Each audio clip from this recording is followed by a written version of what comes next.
Here are some more examples of drawing rigid body free body diagrams. And so we're going to be analyzing in this first one this beam that's right here. So we will draw something that looks reasonably like that. Doesn't have to be fancy. Could be just a line. We usually try to give it a little bit of depth there. That's kind of ugly, but nonetheless, there is a weight. There's the weight of the beam itself. Sorry about that. There's the weight of the beam. There's not a normal force. Some people are tempted to put a normal force here. Thinking back to here, we had a normal force because this thing right here, this support was pushing up on it. And then the same thing. But here there's nothing pushing up on it in the middle, so there's no normal force. There is a force here at the end though. There's a tension, capital T. And then over here we have these forces that act horizontally and vertically. And so I think it's safe to say that there's going to be a force here, which I'm actually going to call it as I normally call these, which is R sub y. And then this one's going to be R sub x.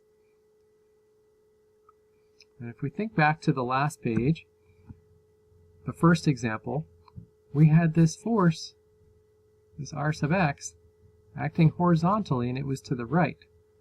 But if you watch that video, it made sense because there's a component of this force which is horizontal. Part of this force acts upward, and part of this force acts horizontally. There's a T sub y and a T sub x. And so this T sub x is to the left, so this force has to be to the right because we're talking about equilibrium, and there's no other force in here that could possibly act to the right. So it must be that the wall is acting to the right. Here, however, we have our force T, which is partially to the right and partially up. And so this force right here most definitely is to the left. R sub x is to the left. And that is all of the forces on that one. Here we'll come over to the next one, and we're analyzing this object right here. There we go. And there is, here, let me switch to a different color. I think it'll make it a little easier to see, and I'll go ahead and draw this one in. I'll change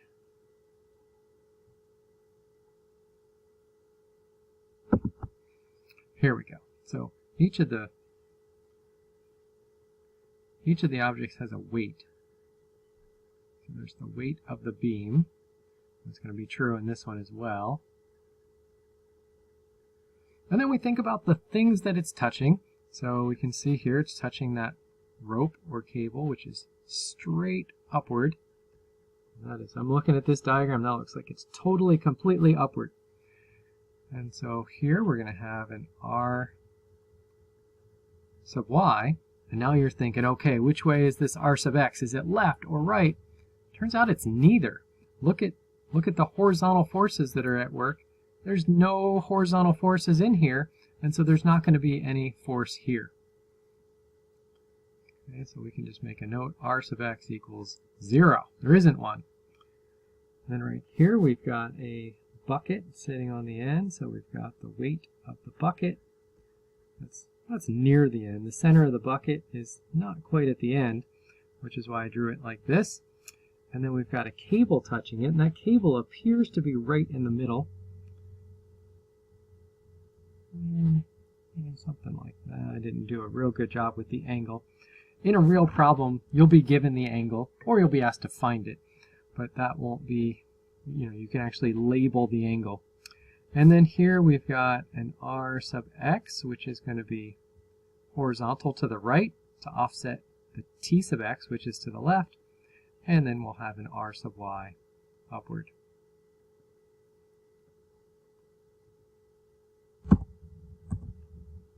Then we have a couple more examples we can look at here. We've got this object right here. We can draw in the object. And then same thing down here. I'm going to go ahead and draw in the ladder. And then I'll switch colors. We'll go with green. There we go. So the object itself always has a force of gravity that acts right at the object's center. Well, the center of mass, but for a simple object, it's right at the center. We've got the weight of the beam. Here we've got the weight of, I think this is supposed to be a sine.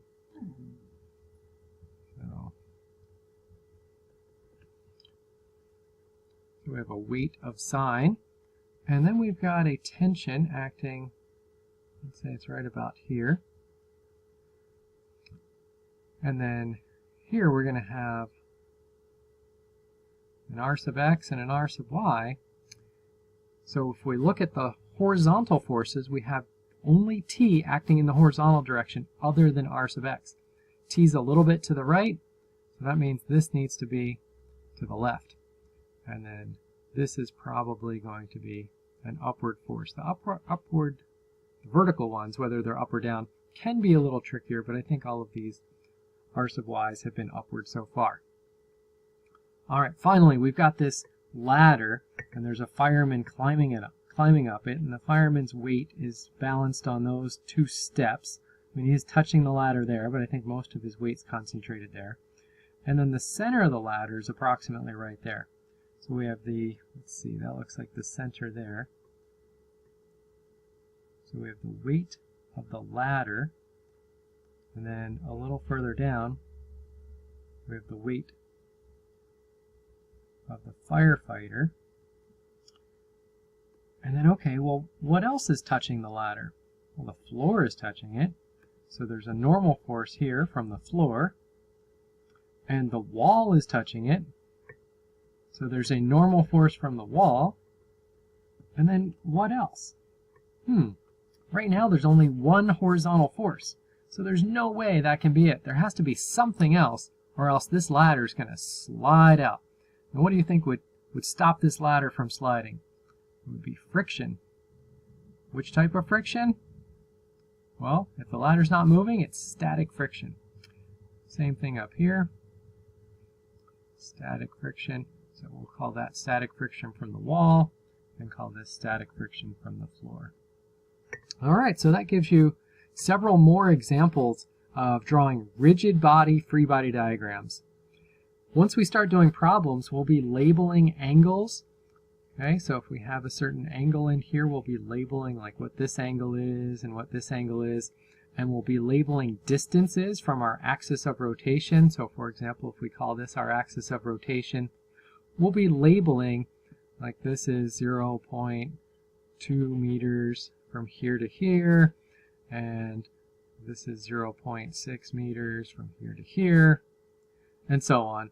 The distances are going to be really important, and we want to put those on our diagram because the more complicated the situation, the easier it is to lose track of what the specific distances are.